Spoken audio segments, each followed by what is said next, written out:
Assalamu alaikum. This is Prabhundi Chakraborty, welcoming you all to the English news from Bangladesh Television Chattogram Center. Let's begin with the headlines. Next general election to be completely free and fair, assures Chief Advisor Professor Muhammad Yunus to British parliamentarian Rupa Haq.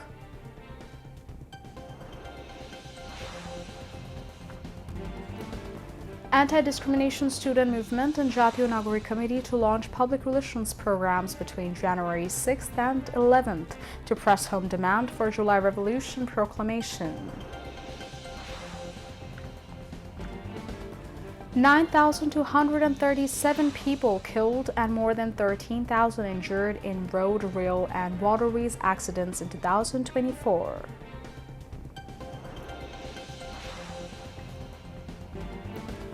Month-long flower festival kicks off at DC Park off Potherhad Seaside, mesmerizing visitors with more than 1 lakh flowers of 136 species. And at least 150 people killed in the last 2 days of intense airstrikes by Israeli forces in Gaza.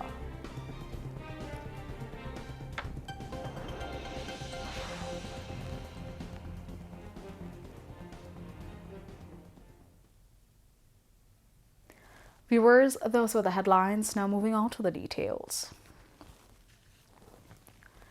Chief Advisor Professor Muhammad Yunus assured British parliamentarian Rupa Haq that the next general election in Bangladesh would be completely free and fair.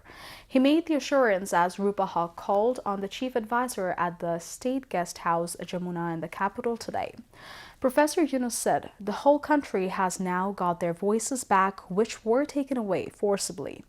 Haq inquired about the tentative date for the next general election, the reform initiative undertaken by the interim government of Bangladesh, and the participation process of political parties. Professor Yunus told her that there are 2 possible timelines for the next general election, December 2025 or mid-2026. Haq expressed her willingness to return to Bangladesh to observe the next general election. James Goldman, Deputy High Commissioner and Development Director of the British High Commission in Dhaka, was also present on the occasion. Earlier, Haq was part of a UK business delegation that held a meeting with Special Envoy to Chief Advisor Lutfi Siddiqui, BIDHA Chairman Ashik Mohammed Chaudhary, and Senior Secretary for SDG Affairs Lamia Morshid over trade and investment in Bangladesh. In order to press home the demand for the proclamation of the July Revolution, the Anti-Discrimination Student Movement and Jatiyo Nagari Committee will launch public relations programs across the country between July 6th and 11th. Co-owner of the Anti-Discrimination Student Movement, Hasnat Abdullah, gave the announcement today at a press conference at the central office of the platform in the capital. He said, opinions regarding the proclamation of the July Revolution will be taken from students and masses through public relations programs. At the joint press conference, co-owner of the Jatiyo Nagari Committee, Nasiruddin Patwari, said, all political parties have positive responses and cooperation over the proclamation of the July Revolution. He called upon all to be united on the proclamation of the revolution to feature expectations of the people. Following the political changeover, it was not possible to distribute free textbooks to all the students on the first day of the new year due to various reasons, including changes in the curriculum. The National Curriculum and Textbook Board NCTB revised 441 textbooks by 41 experts. Numerous contents have been added and removed from these books. NCTB has set the target to print all books by 20th of January.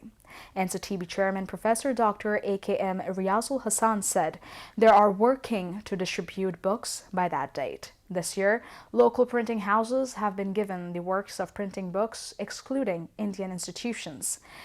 Experts and efforts have been made to meet the deadline, working throughout the day and night.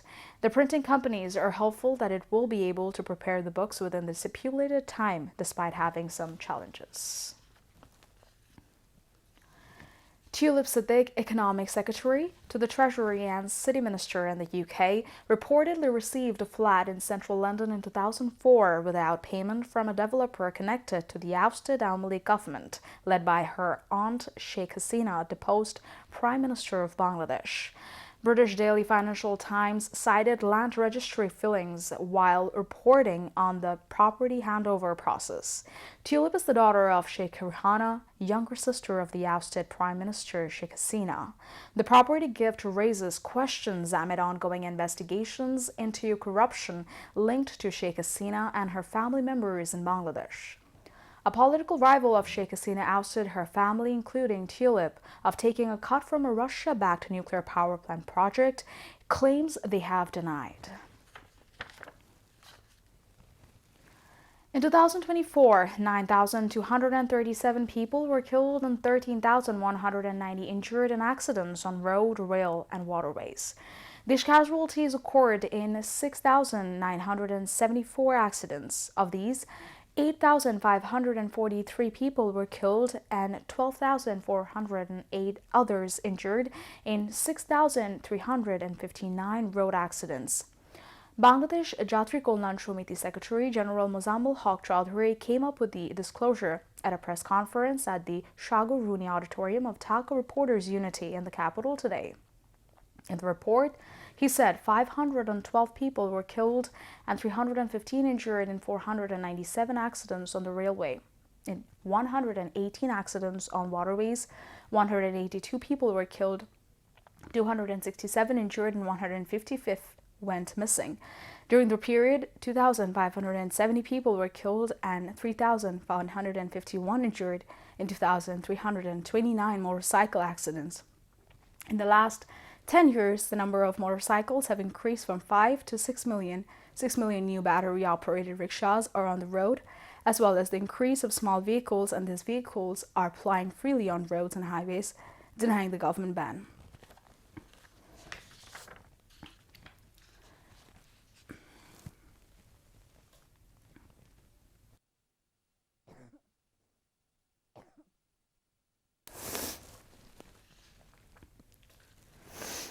Road accidents increased by 1.54%, deaths by 7.5%, and injuries by 17.73% in 2004 compared to 2023. A month-long flower festival has kicked off in Chattogram today. The Chattogram Flower Festival 2025, organized in DC Park at Fozerhat seaside of the district, has been decorated with more than 1 lakh flowers of 136 species like Dubai's Miracle Garden.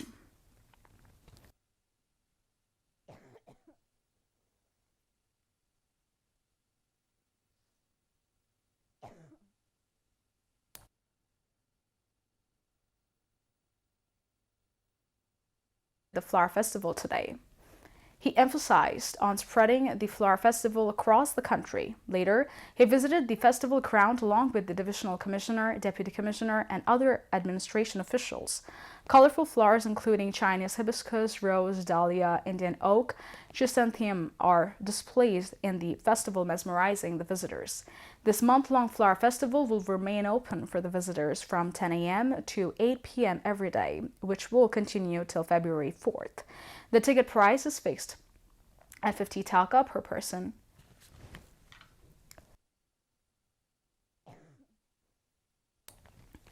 Traditional Bengali pitas and handicrafts are sold in the festival alongside cultural performances. Visitors can also enjoy boating in the lake, and children can play with various toys in the park. The Flower Festival has been sold and held at DC Park in the beginning of the year, displaying various kinds of flowers for 3 years. Now, international news.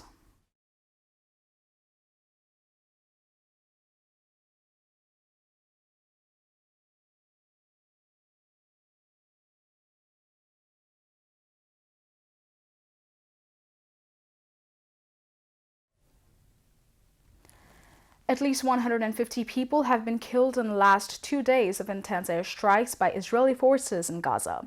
Palestinian human rights group Al-Haq said Israel's forced evacuation orders in Gaza are designed to facilitate attacks on the enclave's population, including in so-called humanitarian safe zones. The United Nations has denounced the targeting of Gaza's hospitals, saying that the medical facilities need to be off limits to military attacks and incursions. Meanwhile, humanitarian teams from the United Nations and the World Health Organization finally arrived in northern Gaza after months of being denied entry by the Israeli military. They said they observed hospitals in ruins and thousands of people without water, food, or sanitation. Israel's war on Gaza has killed at least 45,658 Palestinians and wounded 108,583 since October 7, 2023. A judge has ordered that U.S. President-elect Donald Trump will be sentenced on 10th January in his hush money case in New York, less than 2 weeks before he's set to be sworn as a U.S. president. New York Justice John Merchant signaled he would not sentence Trump to jail time, probation, or a fine, but just instead give him an unconditional discharge, and wrote in his order that the president-elect would appear in person or virtually for the hearing. Trump has attempted to use his presidential election victory to have the case against him dismissed. The president-elect has posted on social media dismissing the judge's order as an illegitimate political attack and calling the case nothing but a rigid charade. Trump's spokesperson Stephen Schweng earlier called the order part of a witch hunt. Justice Merchant said he had been advised of several measures he could employ that could assuage Trump's concerns about being distracted by a criminal case while serving as president that fell short of his extreme remedy of overturning the jury's verdict. The United States approved the potential sale of air-to-air missiles produced by RTX Corporation to Japan in a deal valued as much as $3.64 billion. The State Department said in a statement that a sale would be consistent with U.S. foreign policy and national security and help Japan protect its homeland and U.S. personnel stationed there. It will also bolster the security of a major ally that is a force for political stability and economic progress in the Indo-Pacific region, it added. The statement also said the Japanese government has requested to buy as many as 1,200 AIM-120D3 and AIM-120C8 advanced medium-range air-to-air missiles, as well as related equipment, spars, and support materials. The missiles can be launched from aircraft including the F-15 and F-35